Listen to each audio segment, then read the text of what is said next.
Félicitations, Manetti, tu as enfin compris comment marche un stylo. Lola, c'était supposé être un contrôle d'histoire, pas un SMS. Et toi, Angelo, pourquoi s'embêter à apprendre l'histoire quand on peut l'inventer, hein? Heureusement que Victor est là. Avec son niveau exceptionnel, il a triplé la moyenne de la classe. Ouais! Victor, ça ne va pas du tout. Mais pourquoi? Je ne fais jamais de faute. Je sais, et c'est bien ça le problème. Tu n'as rien à faire ici, Victor. Ton esprit doit se développer. Et ça fait mal? Oh, Victor, demain, je veux que tu viennes passer 3 tests de compétences. Si tu les réussis, tu seras accepté dans une école pour élèves surdoués. Quoi? Mais je ne veux pas changer d'école. T'angoisse pas, Vic. Si tu veux pas y aller, il faut juste que tu rates les tests. Raté? T'inquiète pas, t'es entre de bonnes mains, Vic. Tu as devant toi les 2 plus grands experts dans l'art de rater les tests. Voilà ce que tu vas faire. Choisis les réponses sans regarder les questions. Sans les regarder? Mais c'est impossible. Mais si c'est possible, regarde et apprends, petite tête.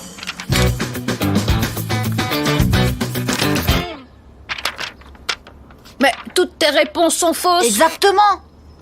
Ok, je vais essayer. N'essaie pas, fais-le. Et sérieusement.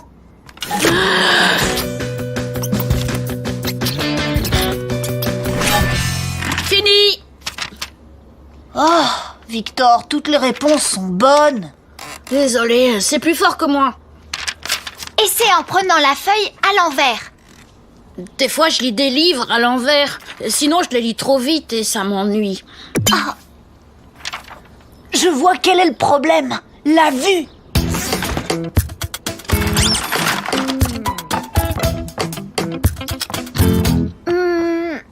Oh, mais tout est flou. C'est fait pour ça. Stratégie 2, si Vic ne peut pas voir les questions, il ne pourra pas y répondre. Allez, rends-nous fiers et échoue. Désolé. C'est pas grave.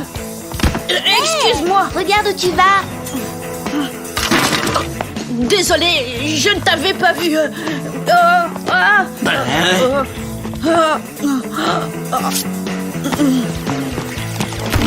Hé, le binoclard, pousse-toi de mon chemin. Quelqu'un peut m'aider? On y est presque. Marche toujours tout droit. Victor, pile à l'heure. Depuis quand portes-tu des lunettes? Depuis Vous une trouvez minute. pas qu'il ressemble à un vrai génie? Il s'intégrera parfaitement à sa nouvelle école. Je suis sûre qu'ils ont tous des lunettes. Oui, j'imagine. Allez, entre, Victor, c'est ici que commence ta nouvelle vie.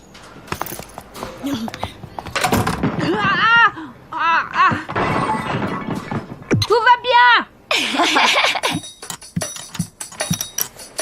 Tu as 10 minutes. Vas-y.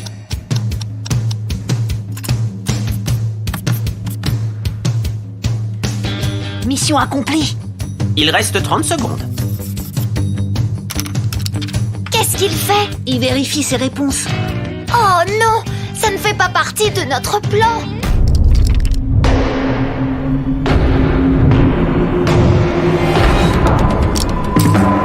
Plus que 10 secondes. Oh.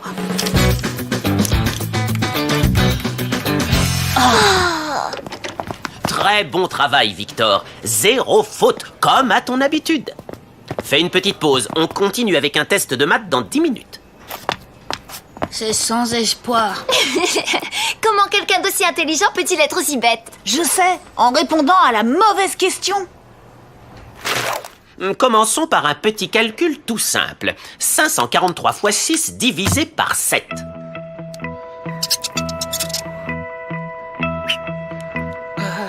Quatre.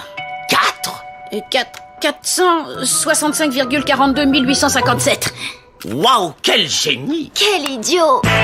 J'ai encore bien répondu à toutes les questions. On peut commencer à se dire au revoir. On n'a pas dit notre dernier mot, Einstein. Il te reste à écrire une rédac. Non, justement, c'est moi qui vais l'écrire. Quand quelqu'un n'est pas capable d'écrire un bon livre, il demande à quelqu'un d'autre de l'écrire à sa place. Eh bien, ça devrait marcher aussi pour un mauvais livre.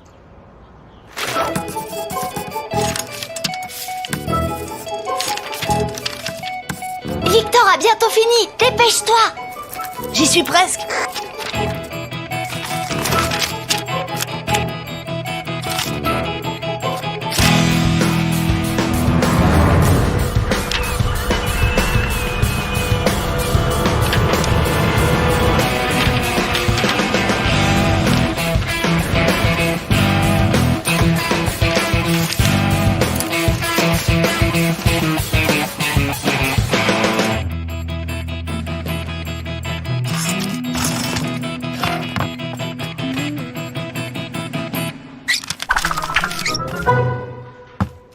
Je suis impatient de lire ça, Victor. Je suis sûr que ce sera brillant, comme d'habitude.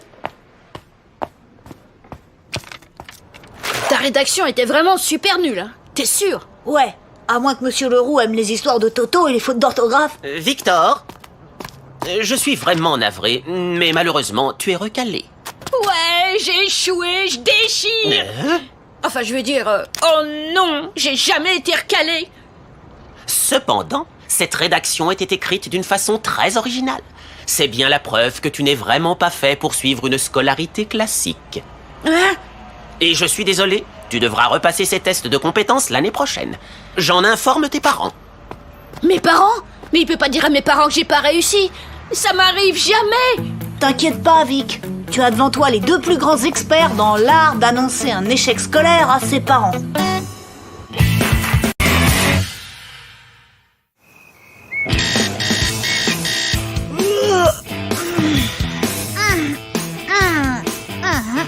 Bizarre, j'ai l'impression étrange d'avoir oublié quelque chose. Ça y est, je sais. Ah, non, c'est pas ça. Oui, c'est l'anniversaire de Lola. Ah, attends, non, ça je l'ai déjà oublié le mois dernier.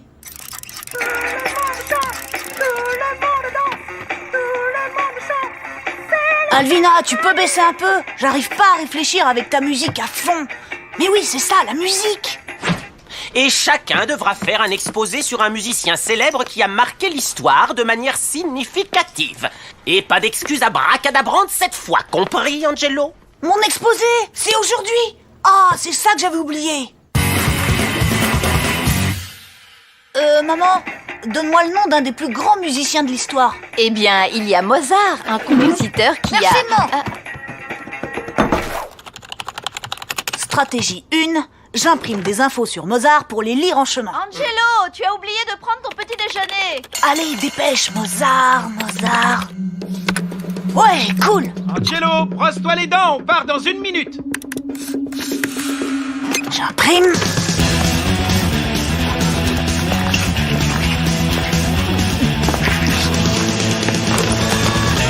C'est quoi ça? Mozart au pays des roux-doudous? La nouvelle féerie musicale pour les tout-petits? Angelo, on y va, finis vite de te préparer. J'arrive tout de suite, papa. Fais chauffer la voiture. Alvina, ton JPOG, il peut enregistrer? Qu'est-ce que tu crois? Évidemment. Stratégie 2, quelquefois papa peut être aussi utile qu'Internet. Eh papa, je parie que tu connais des tas de trucs sur Mozart. Mais bien sûr, un musicien de génie, un Autrichien qui a composé une quantité de chefs-d'œuvre impressionnants. Attends une seconde, je vais enregistrer papa et m'en servir ensuite pour mon exposé. Hey, mais c'est Funkytronic. J'adore ce morceau. Ta mère et moi, on faisait du roller en l'écoutant. Super, mais papa, on peut revenir à Mozart? Ok, je t'en parle sur la route.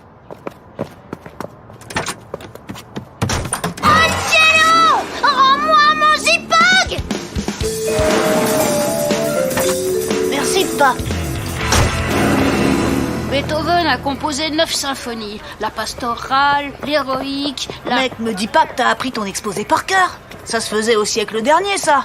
Moi, tout mon exposé est là-dedans. Un JPOG? Je pense pas que Monsieur Leroux te laissera t'en servir. Oh, je suis désolé, monsieur Leroux, mais je suis malade. J'ai perdu ma voix. Alors, j'ai demandé à mon père de lire mon exposé pour moi. Mozart portait une grande perruque blanche avec des boucles partout. Pas mal.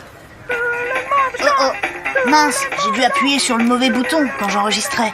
Ah, c'est le meilleur morceau pour faire des échauffements. Tout le monde danse. 1, 2, 3, 4, tout le monde chante. 1, 2, 3, c'est la... Mais pourquoi pourquoi tu fais ça? Je commençais juste à prendre le rythme. Je suis désolé, monsieur, mais je remets le son si vous me dites tout ce que vous savez sur Mozart. Mozart? Connais pas? Mais Monsieur Funkytronic, je pourrais te parler de lui pendant des heures. C'est un génie de la musique. Non. Allez, viens, Angelo, il faut qu'on y aille. Waouh! Lève-toi! Danse la boogie-woogie! Oh!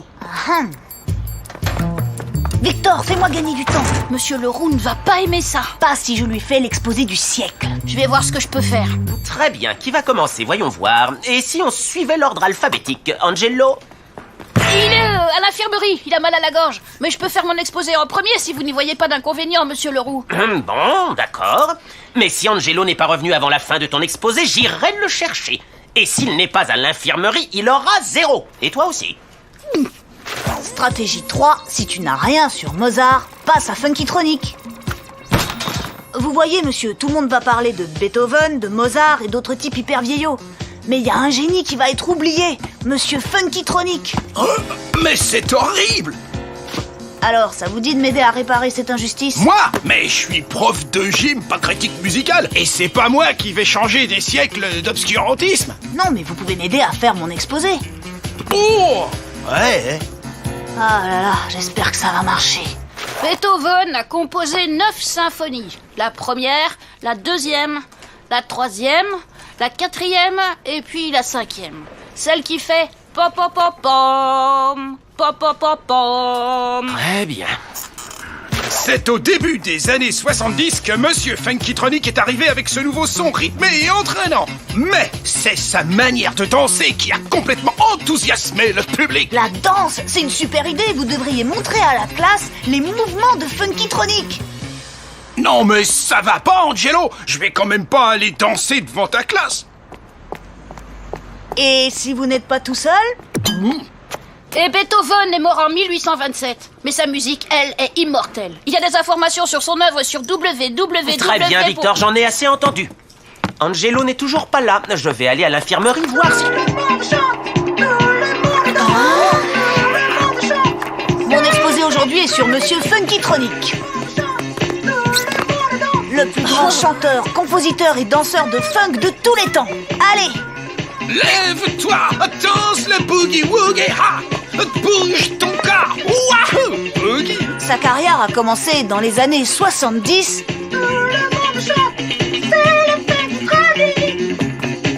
Et donc, en conclusion, on peut dire que chaque nouvelle génération redécouvre sa musique rythmée, et c'est ça la légende de monsieur Funkytronic. Wahoo! Boogie! Est-ce que tu te moques de moi? Monsieur Funkytronic, c'est sur lui que tu as fait ton exposé. 20 sur 20. Tout le monde chante, tout le monde danse. C'est le Funkytronic. Je devrais peut-être oublier plus souvent de faire mes devoirs. Hippie chic ou Urban Miss? Alors, à votre avis? Waouh! Trop classe! Vous ne m'avez même pas écouté. Tout ça pour un stupide bâton sauteur. C'est pas un bâton sauteur, c'est le bâton volant, le bâton à ressort le plus puissant du monde.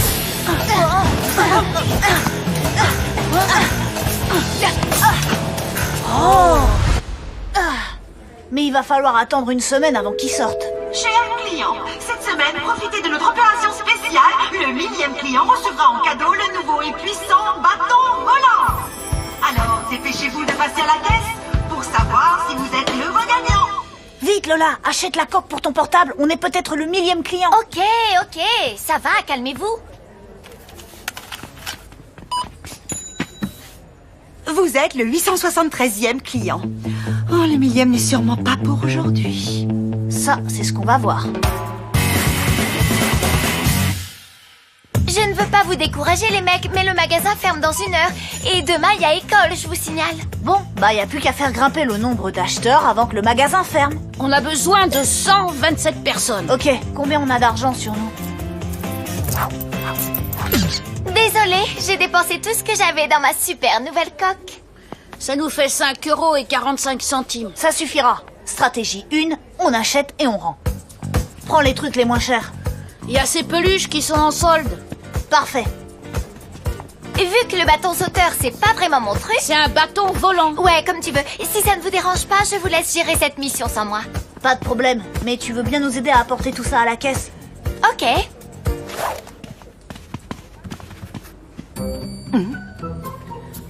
Je suis collectionneur de peluches. Est-ce que je pourrais avoir un reçu par article? Les reçus sont très importants pour les collectionneurs.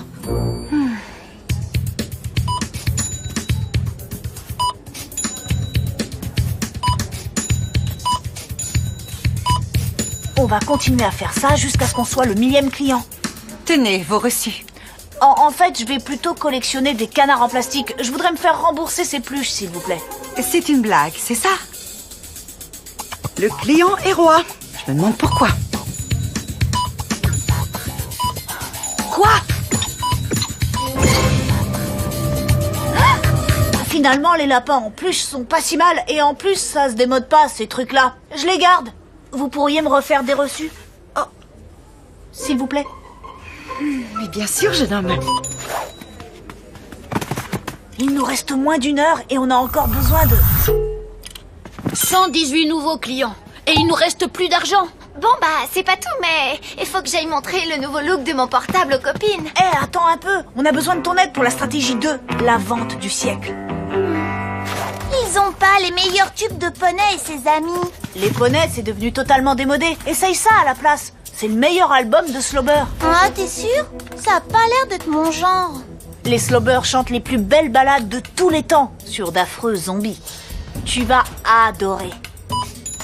Monsieur Leroux, je vous conseille d'essayer celles-ci. Elles sont spécialement conçues pour les éclipses. Vraiment? Mais la prochaine éclipse n'aura lieu qu'en 2017. Justement, vous croyez qu'on pourra encore trouver ces lunettes en 2017? Oui, c'est pas bête. Enfin, je crois. Celle-ci ou celle-là? N'importe, prends les 3 paires si tu peux pas choisir. Excellente idée, j'achète. Une petite paire bonus.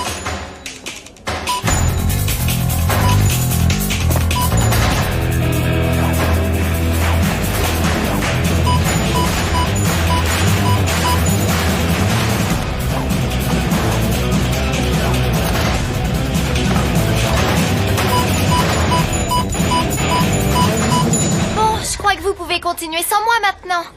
922. Ça veut dire qu'il nous faut encore 77 clients en 15 minutes. On y est presque, Lola. Allez, je te promets que tu pourras partir si le prochain plan ne marche pas. D'accord. C'est que dans 15 minutes après tout. Alors, c'est quoi le plan? Vous trouvez pas qu'il fait un peu chaud ici? Attention, alerte à la canicule. Les températures grimpent à toute vitesse. Oh mince, je commence à transpirer. Encore une canicule? Pour votre sécurité, nous vous recommandons de rester bien hydraté en buvant beaucoup d'eau. Je répète, alerte à la canicule. Ne vous déshydratez pas. Buvez de l'eau, de l'eau. Victor, à toi de jouer. Canicule activée, terminée. Oh, j'ai tellement chaud. On pourrait faire cuire un œuf sur mon front. Vous devez boire.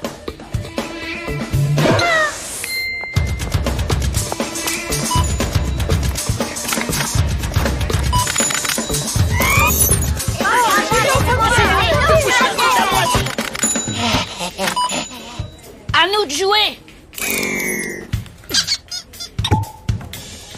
Allez, dépêche-toi, prends un truc à acheter. Mais on n'a plus un centime, on a tout dépensé avec les peluches. Chers clients, votre magasin ferme ses portes. C'est trop tard.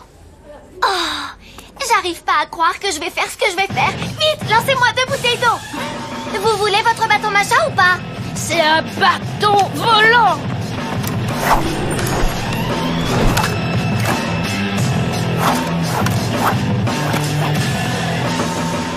Oh, on peut dire que vous avez de la chance. J'allais fermer la caisse. Mais avec quoi tu vas payer? Avec ça, je vais me la faire rembourser et acheter 2 bouteilles avec 2 reçus. Oh, c'est trop cool. Mais pourquoi tu fais ça? Vous avez fait tellement d'efforts pour avoir ce jouet que je peux pas vous laisser tomber maintenant. C'est un bâton volant. Vous voulez donc rendre cette coque de téléphone portable et acheter ces 2 bouteilles en 2 achats distincts.